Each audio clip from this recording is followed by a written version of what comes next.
Waruzi ko isuku ari nkenerwa mu gutuma umwana akura neza bikamukingira n'indwara ziva ku isuku rike. Uhora ubona ingene abana bato bashira mu kanwa ivyo babonye vyose, amabuye, ibikoresho, imicafu ndetse n'ibindi bintu ivyari byo vyose bahuye navyo. Amahirwe yonyene ashobora kubaho nuko indwara zitinya isuku. Kubungabunga isuku ry'intoke z'umwana w'uruyo yatarashikana imyaka 2 bimugabaniriza 30% ivyago vyo kugwara indwara zituruka ku isuku rike. Isuku ryo ku mubiri ntabwo riraba umwana gusa, ahubwo riraba ufise ahahuriye nawe wese. Bitangurira ku gukaraba intoki imbere yo kumutegurira ivyo kurya canke imbere yo kumwosa n'imbere yo kumusukura igihe yitumye. Isuku kandi ritegerezwa kuba ku mpuzu, mu nzu aho tubaye, mbere n'ahadukikije, mu bikoresho vyo mu nzu, cane cane ivyo dukoresha mu gutegura no kugabura ibifungurwa. Ibi ni mico n'imigenzo ikwiye abantu bose kandi bikwiye kwigishwa abana bose. Isuku ni isoko ry'ubuzima, muri twebwe nta numwe atabizi. Gusa umwanda nawo ni isoko ry'indwara nyinshi, harimwo inzoka zo mu nda, izo mu bwonko n'izo mu miringoti itwara amaraso. Umwanda kandi ni isoko ry'indwara zo gucibwamwo ibihere, amavunja, inda n'izindi nyinshi. Indwara zose zifitanye isano n'ibi twari tuvuze zisinzikaza uzigwaye, zigatera kudigira k'umwana no gufungura nabi muri rusangi, zikaba zashobora no kumuhitana canke zikamutera ubumuga. Ariko kwirinda ibi ntabwo bigoye, bisaba kugira isuku no kunywa amazi meza, gukaraba intoki ukoresheje amazi meza n'isabune imbere yo gutegura ivyo gufungura ugiye gufungura, ugiye konsa, kugaburira umwana, n'igihe cyose uvuye mu bwiherero umaze kugirira isuku umwana yitumye, kandi ukagira isuku ku bikoresho vyose vyo muhira. Gira ubwiherero busukuye. Kugira isuku nico gikorwa gishobora kutubeshaho neza kandi atakiguzi bidusavye. Ibi vyose tuvuze ni ubutumwa bwateguwe kandi buvuzwe na Menya Nibi Media ibicishije mu gisata cayo kijejwe amagara y'abantu Menya Nibi Siri Sante. Tukaba tubashimiye ingene mugiye gushira mu ngiro izo mpanuro.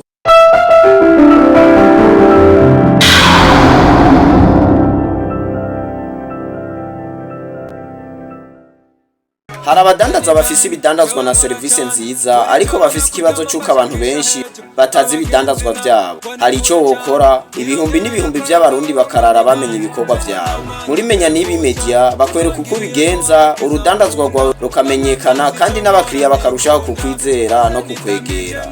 Bafotora ibikorwa vyawe, bagasigura ubuziranenge bwavyo, bakanabimenyekanisha mu bakiriya. Bafotora abageni, bakanababikira video z'ubukwe bwabo kuri YouTube kuburyo atakibazo cyo kubura amashusho yabo kikibaho. Abaririmbyi babakorera amashusho y'indirimbo zijanye n'igihe, bakanabafasha kumenyekanisha ibikorwa mvabwenge vyabo. Abantu bitahuye bamaze kumenya ivyiza vyo gukorana na Menya Nibi Media.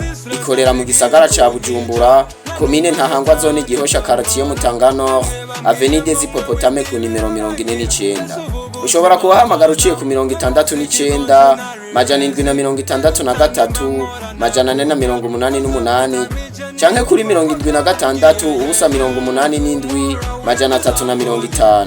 Umuntu wese avuze ibirori bishingiye ku muryango no ku mibanire abavuze ubukwe.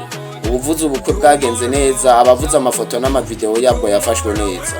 Ubuvuze amafoto n'amavideo yafashwe neza muri mariage, mu nama no mu bindi birori, abavuze Menya Nibi Media.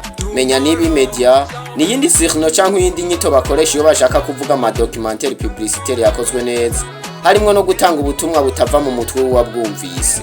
Hari kibazo kimwe kijanye n'ibi. Ibi vyose mwabikora gute Menya Nibi Media itaraza?